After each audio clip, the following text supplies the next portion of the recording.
Kalau korang pernah pergi ke Langkawi, mungkin kata-kata keramat ni yang berbunyi, aku bersumpah Langkawi akan menjadi padang jarak, padang terkukur selama 7 keturunan. Okeylah, secara ringkasnya lah, kalau korang tahu tentang legenda Masuri ni, mesti korang tahu yang sebenarnya Masuri ni mati akibat difitnah. Lakukan orang kata perselingkuhan, sewaktu ketiadaan suaminya di rumah.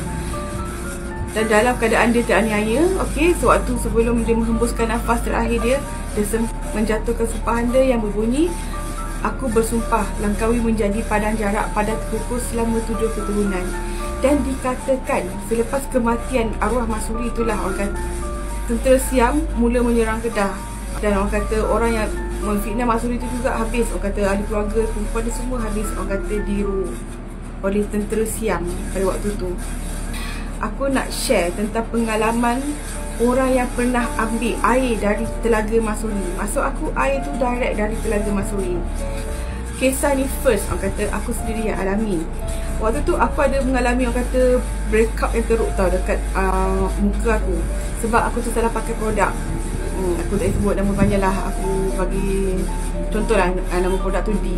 Juga lah cara perubatan yang moden. Gunalah orang kata jumpa doktor, jumpa dermatologis, dan sama dalam kata dalam tempoh rawatan.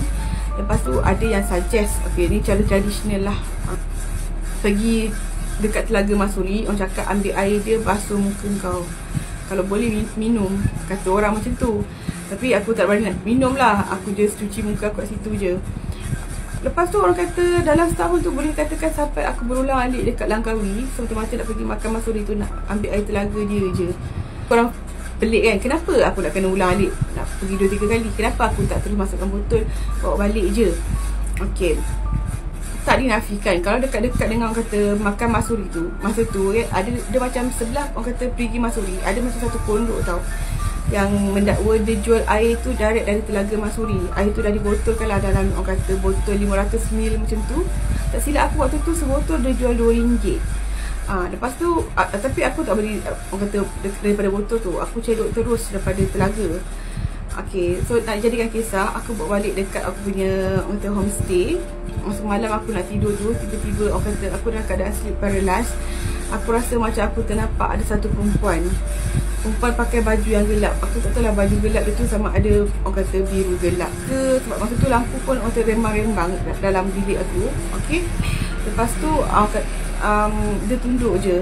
Dia memang baju tu aku tak pasti warna apa. Dia pakai warna rembang-rembang macam tu. Dia duduk. Lepas tu tiba-tiba tu bila aku tersedar macam aku dah tersedar pada sleep paralysis, aku ternampak dekat ujung katil aku, ujung bawah tu, bawah katil lah, ujung tempat dia duduk tu, aku nampak ada botol air yang aku ambil dekat Telaga Masuri. Nak jadikan kisah, aku memang tak bawa balik air tu. Aku ingat daripada aku cuci terus ataupun aku buang balik air tu dekat area situ juga, aku tak bawa balik KL. Rupa-rupanya kisah tu bukan aku seorang je alami. Kebetulan aku punya kawan sekolah aku pun baru balik dari Langkawi waktu tu. Tiba-tiba dia pun cerita dia balik dari makan Masuri. Ni kisah makcik dia lah. Dia ambil air daripada Telaga Masuri. Tak tahulah, mungkin dia pun tak tahu untuk apa kan. Dia ambil air dari Telaga Masuri. Dia mungkin sewa kata satu homestay kot, resort, sebab dia kata dia letak dekat atas meja air tu. Waktu dia letak atas meja, dia tersedarlah dan orang kata tengah-tengah malam macam tu kan, dia nak buang air. Tiba-tiba dia nampak ada satu perempuan pun pakai baju gelap. Tak sikit dia kata pakai baju warna hitam. Lepas tu dia pakai selendang macam warna putih jarang tutup muka dia. Cakap apa ya, walaupun mata dia terpejam, tertutup macam ni, tapi boleh nampak, boleh agak lah dia cantik lah, dia lawa perempuan tu.